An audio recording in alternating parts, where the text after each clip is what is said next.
Everybody, you would not believe what we just did. We went back to Broadway. We did. We did. Well, we're going to tell you all about it. It was quite an event. I wouldn't say it was a typical Broadway experience. No, but not to be negative. Like, it wasn't a negative experience at all. It was just very pared down. It was crazy. We're going to tell you all about it. Back on Broadway, baby. Just waiting for the train. And we're going to try to get to the theater. Okay. It's weird stuff on there.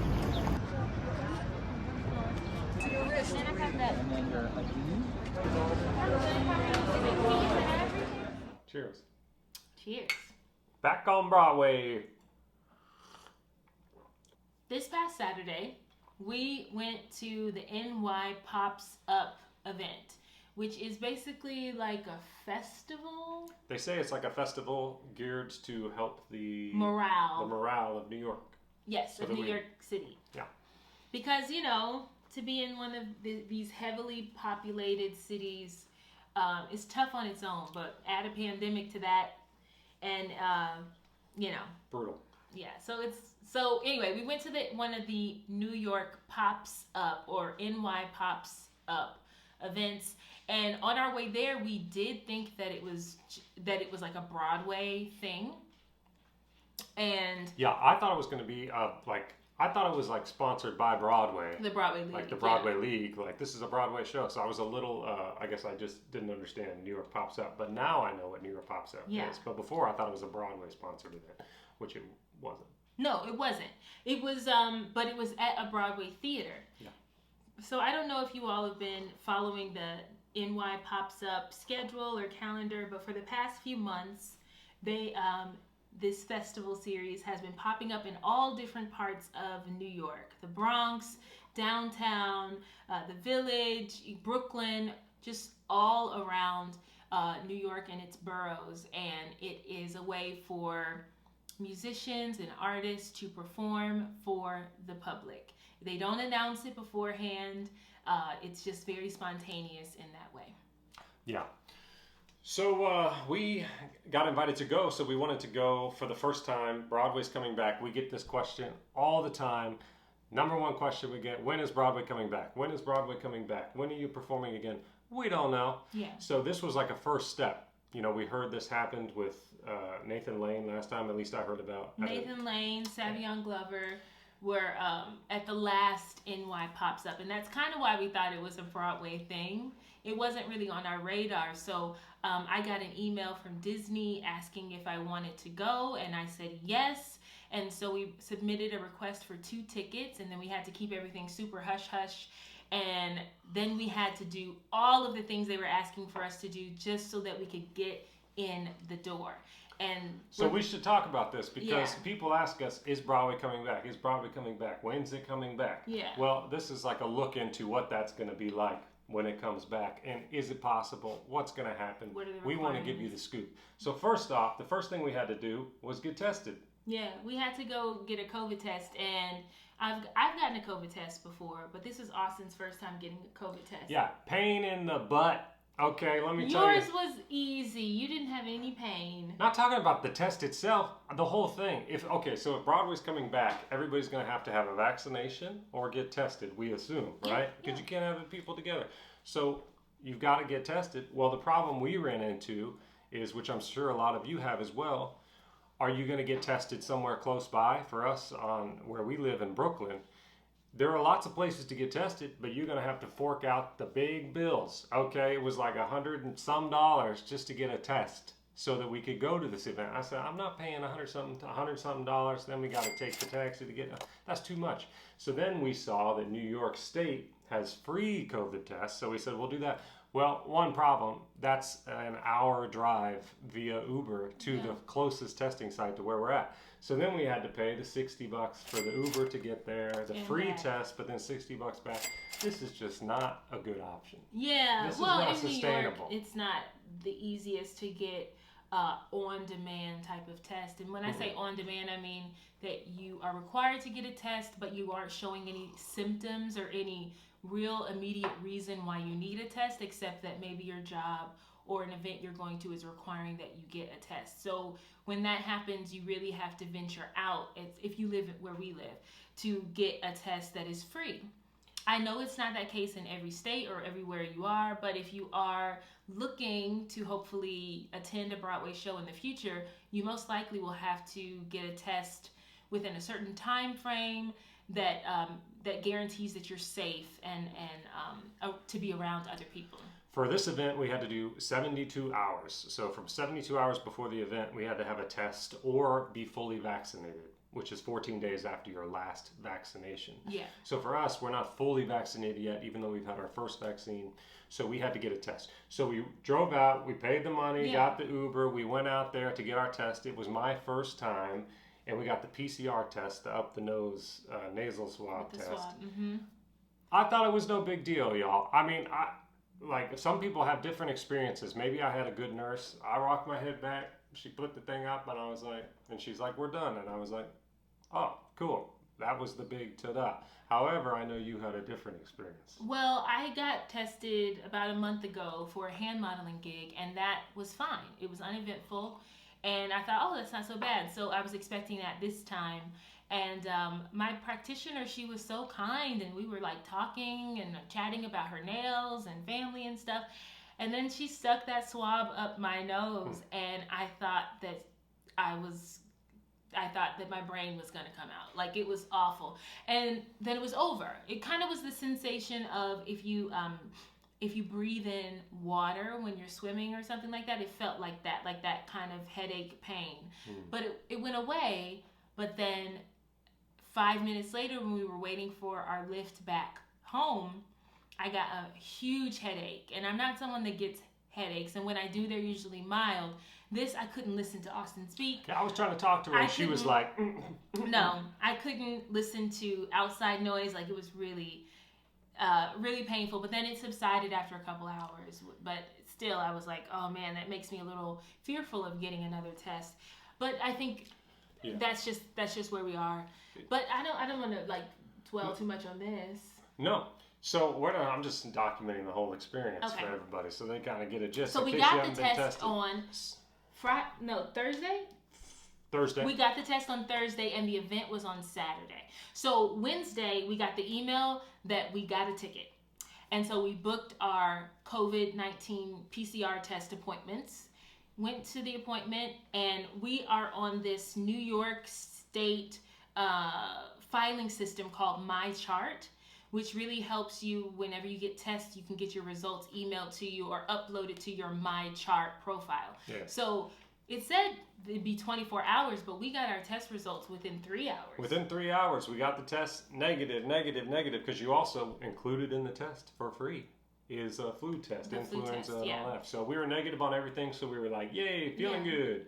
And then I checked the Excelsior Pass was the New York State version of a vaccine passport, and it wasn't on there. We didn't discover till the next day that it actually was on the passport. So which we'll talk more about in a second. Sure.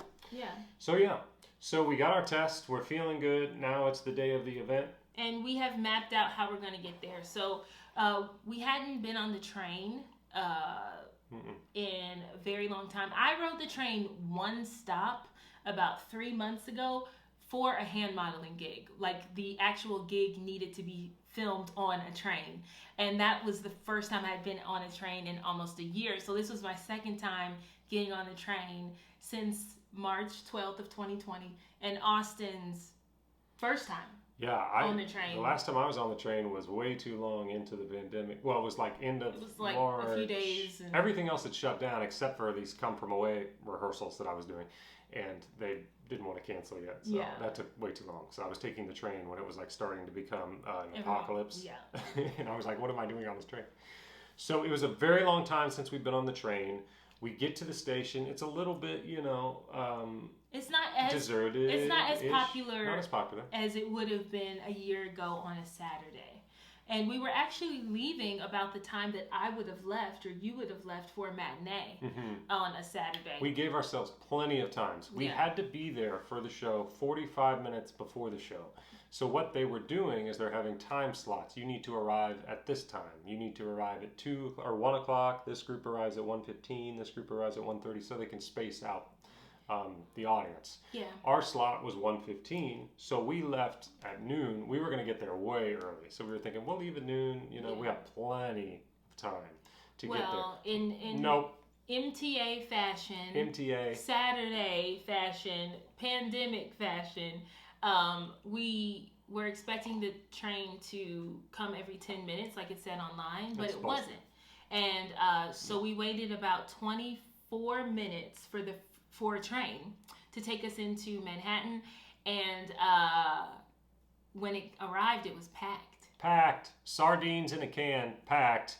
And I looked at Adrienne, I said, the hell we're getting in there? There's no way we're getting in this train after being safe and social distance all this time. We're not going to just throw it away to get in the packed train with people acting crazy, maskless, wearing chin straps. Okay, we're not going to do that. So we just waited for the next train, which actually it seemed like they had been bunched up. So we took a train within 5 minutes. After that first train came, there was another train there in 5 minutes.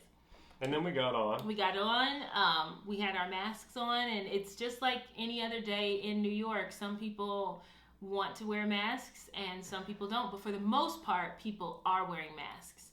And I would say that the train we were on, if it was probably at 15% capacity, like it wasn't a big to do. There weren't a lot of bodies on board.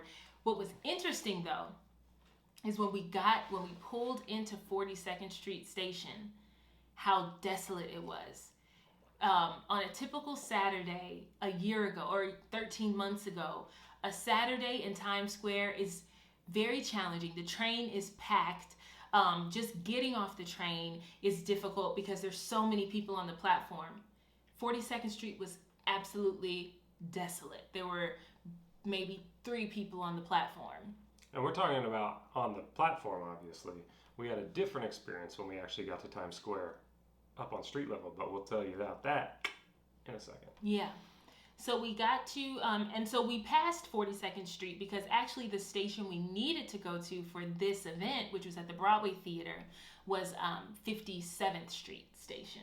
Yeah. So that's at the top of where all the Broadway theaters are, or the northern part of where all the Broadway theaters are. It's actually the station I used for Kiss Me Kate, because Kiss Me Kate was at Studio 54, and that stage door is only half a block away from the Broadway Theater where King Kong was, West Side Story, Miss Saigon.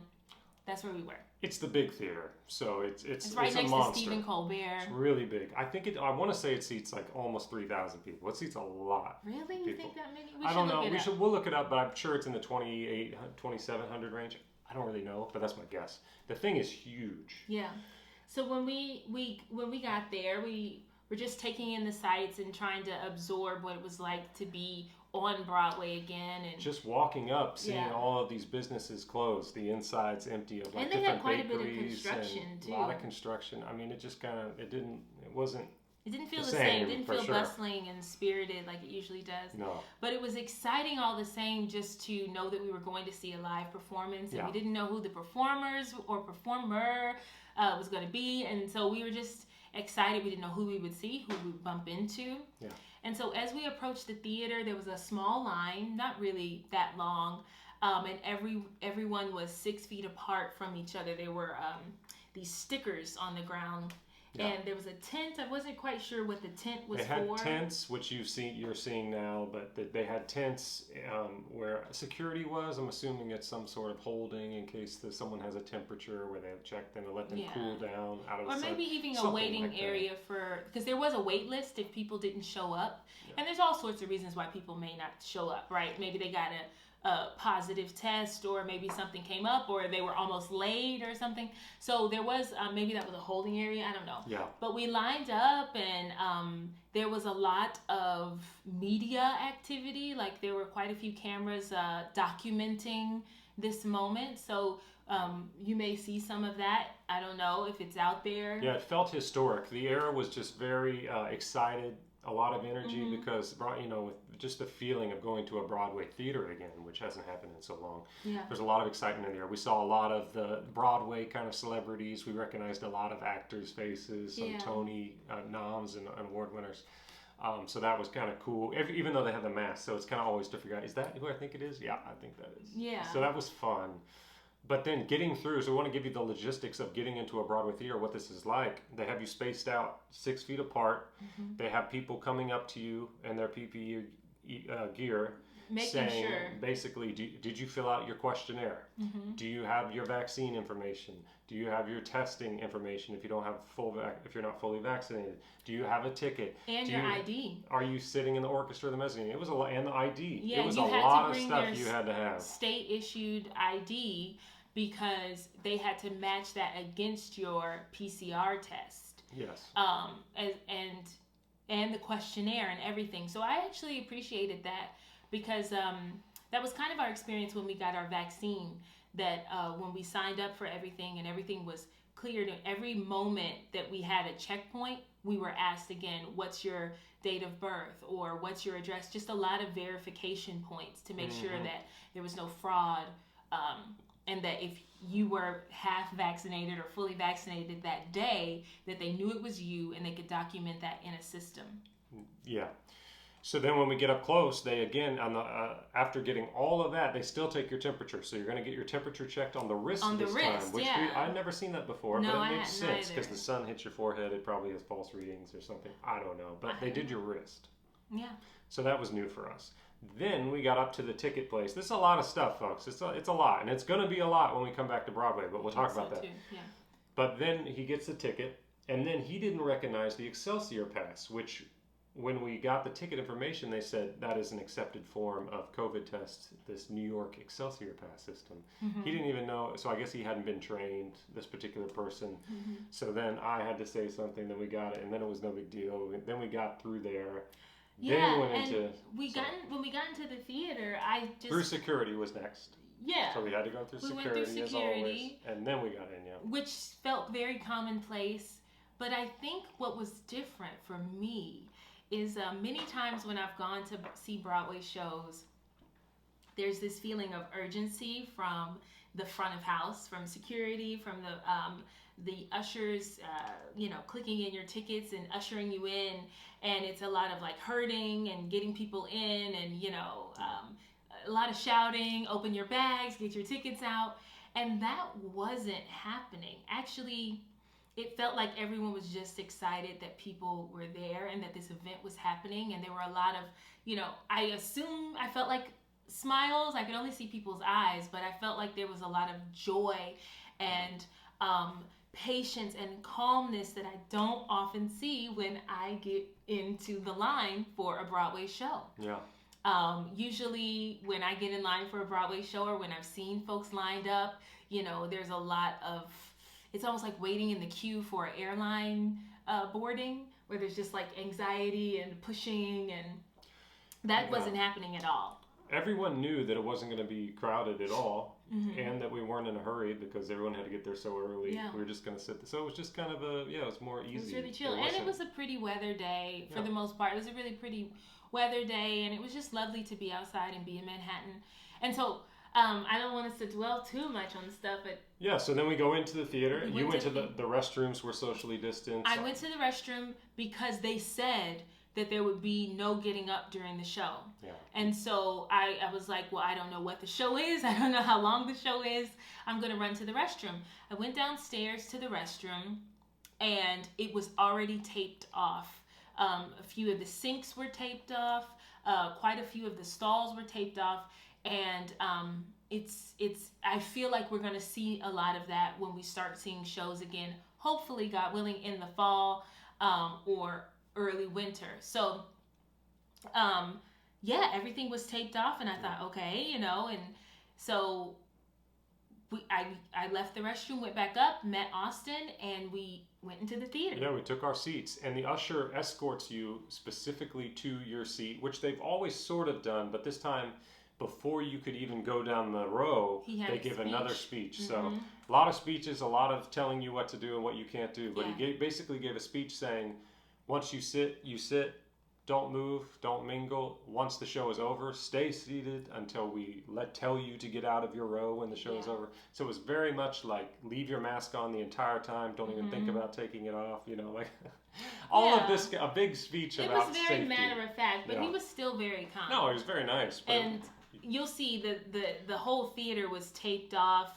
Austin and I had seats near one another, but even you and I were about 5 or 6 seats apart. Even though we're in the same household, there was no household seating. There was no group seating. Every single person was spaced out incredibly.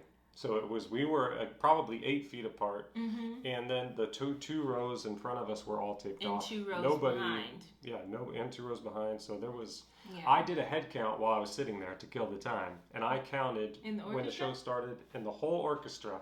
I counted less than 100 people. I counted about 98 people, including the sound guys. And the mezzanine was seated as well, but I imagine it was spaced out the same way. So there might have been like 200 people in the whole theater, a theater that seats 20-some hundred people. Yeah. So I don't know how they will do it when we all get back to work.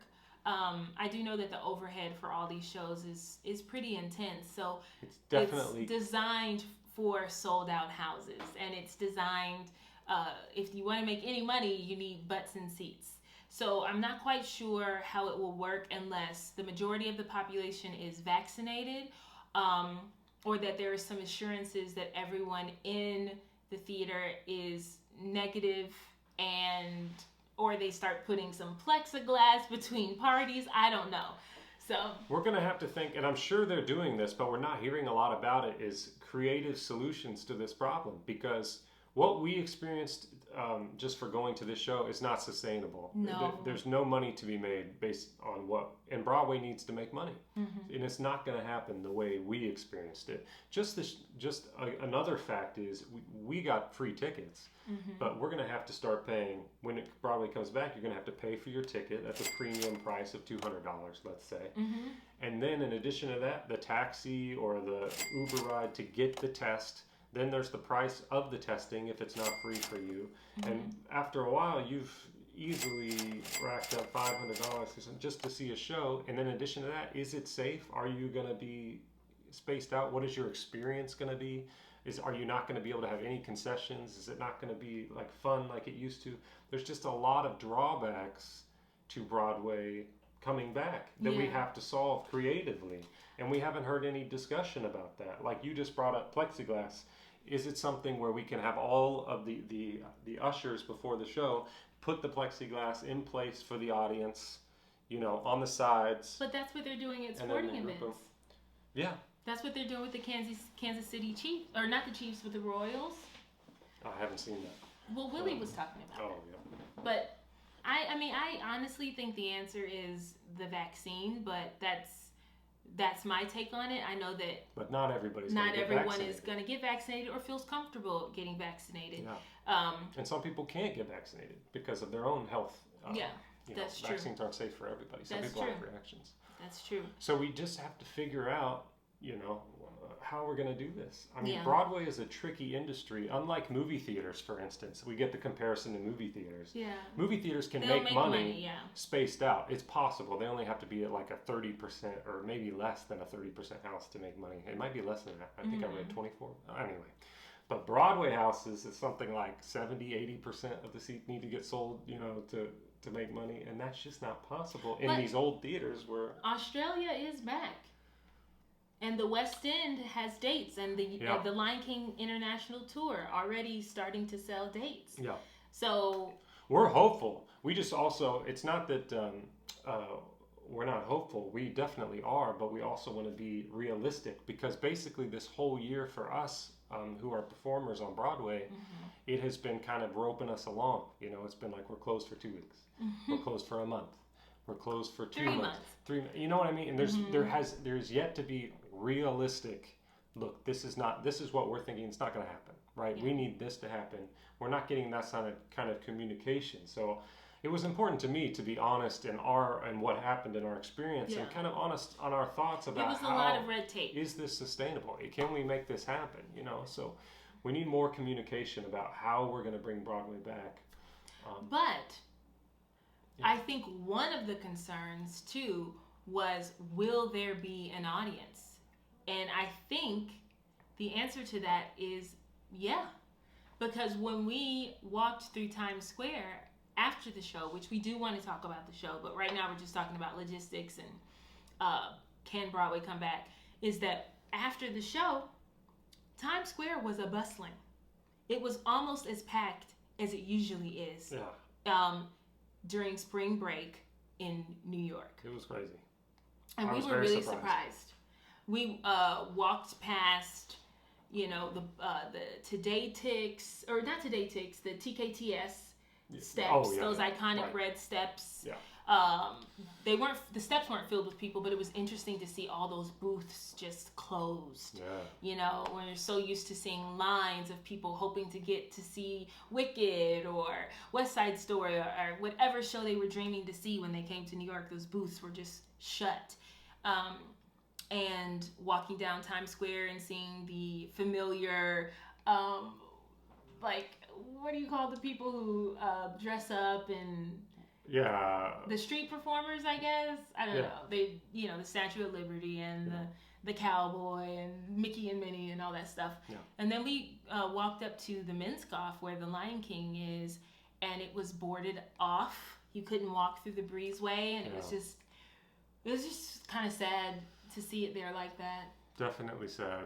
So it's interesting that you think that there's an audience waiting to come back. I think if all those people were in Times Square like that when you don't have to be, then why wouldn't you go see a show if it was open? Yeah, I'm a little more skeptical, I guess, but I think there are people, obviously a lot of people that are ready to come back and see Broadway. It's just for me, I guess, that thinking about the amount of people that the theaters need in the seats to make money, that's tough. And I just don't yet see the plan in place or the people clamoring, especially when you can get the shows on Disney Plus and people have kind of pivoted over to their streaming options. It's not the same, though. No, it's definitely not the same. There's nothing like... You just don't see the clamoring that I would like, to get Broadway back. I would really hope that there would be more of a demand, but I'm just personally not seeing it. That's my own opinion on it. But yeah, because they definitely got sports back up and running. That's what I mean. It's just like we're going to be the last to come back. It's kind of sad and a bummer. It is. And I wish there was more discussion about this is what needs to happen. We're going to have everybody vaccinated. If they can't be vaccinated, they're getting a test. It's free. We've built this place outside the theater, free testing here, and this is how it's going to happen. Then we're going to do this. Then we're going to do this. You need to pee, this plan's in place. Like, I'm just not seeing, I'm seeing stuff from the cruise lines, I'm seeing stuff from flying, from airlines, all these people, and then Broadway is like, we're coming back. It's like, how? Like, tell us what you're thinking. Tell us what we're doing. Tell us what's going on. Let's go. Let's all chip in.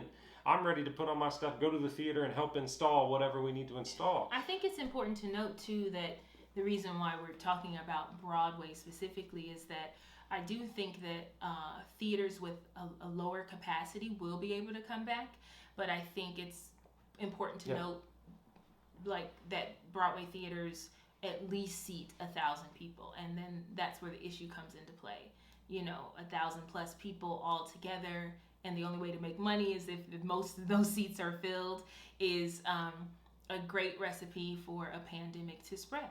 Yeah. So, and you're sitting for extended periods of time. And breathing and coughing and that's sniffling. The problem. And you're not supposed to share air for extended, and you're sitting for a Broadway show an hour and a half, 2 hours, 3 hours. Let alone the actors and the crew and front of house that are handing out playbills. I think there's a chance that even the act of handing someone a playbill may not come back for a while.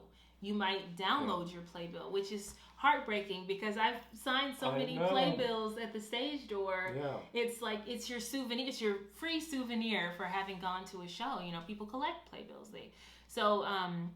I don't know. I'm just speculating. I have no idea if that's going to happen, but I'm sure you guys have gone to restaurants and seen that they don't hand you menus anymore. That you scan one of those, whatever they're called. Yeah, QR codes. Yeah, the QR code to get your menu. So. Yeah.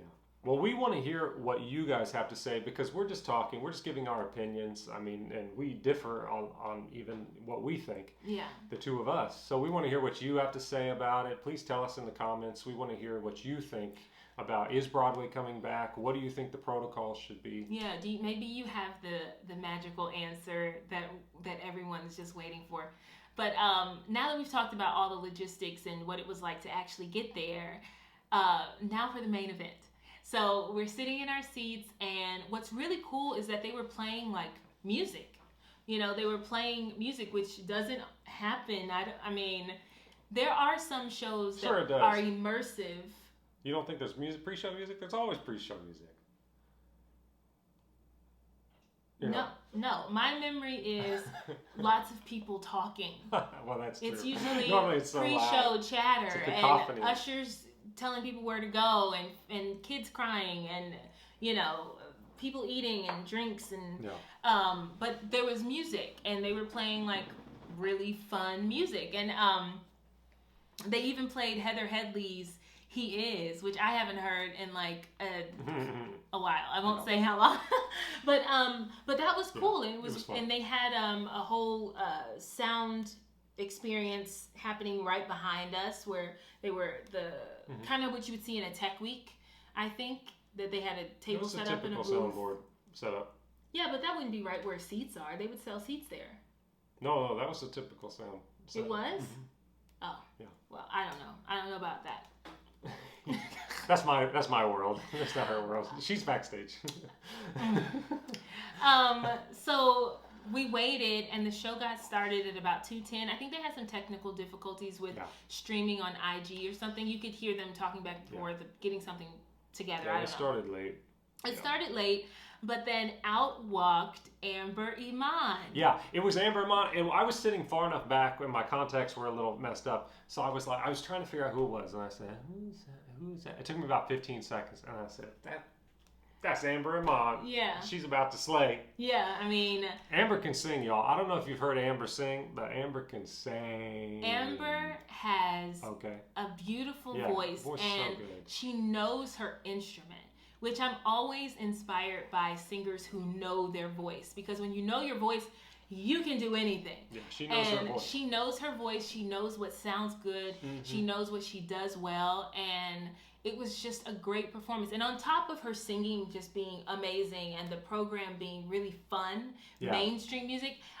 She sang what she wanted to sing. She sang you what could she tell wanted that. to sing. Nobody told her what to sing. Yeah. She sang what she wanted. It was fun. And she also had a lot of banter in between. Yeah. And she shared anecdotes of her time of being away from the stage and what she has learned and her apprehension about even doing this one-woman show. Her music director, accompanist. Yeah, Michael Mitchell. Michael Mitchell was so talented. He did her arrangements. She brought out a couple of friends to sing with her. And I was inspired by the whole thing. Yeah. And it was, I'm not going to lie, it was amazing to see a Black woman doing a one-woman show on a Broadway stage. So it was fun. It wasn't very long. It was like an hour. Yeah, it was less than an hour. It was maybe about 40 minutes. And that was it. Just a piano and her, which you're seeing. We're showing you some of the footage from the end. We didn't film during the show. We're not that obnoxious, but at the end. But they did encourage you to take some pictures because they wanted it on social media. Yeah, which was cool that, it's this pop-up concert and then everyone is there and they're streaming it on IG as well, and I think it just helps people feel excited and it boosts the morale. Yeah. It's what they want to do. They want to boost morale in the city of New York, and I think that it did that. And I'm glad we went. Riding the train wasn't as scary as I thought it was going to be. Walking through Times Square wasn't as scary as I thought it was going to be. And we had our KN95 masks on, and I felt like we were really safe. We had our hand sanitizer. We kept our distance from people. And I would do it again. Like, I feel more comfortable now, especially since we got our first vaccine shots, too. Like, I feel once we get our second shots, will feel even more comfortable. We're still gonna, of course, wear our masks and maintain a lot of the guidelines we've been doing, but it just gives me a sense of comfort. Yeah, I felt great about what the organizers did as far as the show. It felt safe. It felt great. The negatives that we're saying are more, that's not sustainable as far as... It wasn't sustainable. As far as making money, it's just not going to happen. You can see in the footage we're showing you that the theater basically was bare. There's more people in the theater... there's more people in the theater during rehearsal than there was, in this performance. So, especially for big shows. But we'll see.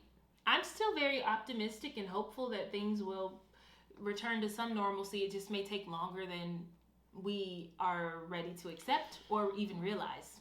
I'm optimistic and hopeful. I just also am practical in that I want to see... Show me the money. Show me what's going on. I really want to urge Show me the receipts. People let's the Broadway community. Let's get together. Let's talk about it more. Let's get out there and say, what are we doing? Let's go. What are the plans? What are we going to do? Let's talk to Actors Equity. Let's talk to Local 802, the Musicians Union. Let's have these proactive conversations, which I know a lot of us are doing. But let's continue to do it. Let's figure out how we're going to come back and let's make it happen. Yeah.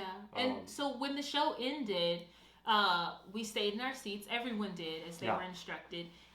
And the ushers opened the side doors, and they had a system of when they were going to let people leave the rows and which doors should be opened. Because I did see that one man that was on staff there got a little overzealous and opened another set of doors that weren't supposed to be opened, and he got fussed out by one of the other ushers. So they definitely had a system of which doors they had decided would be opened.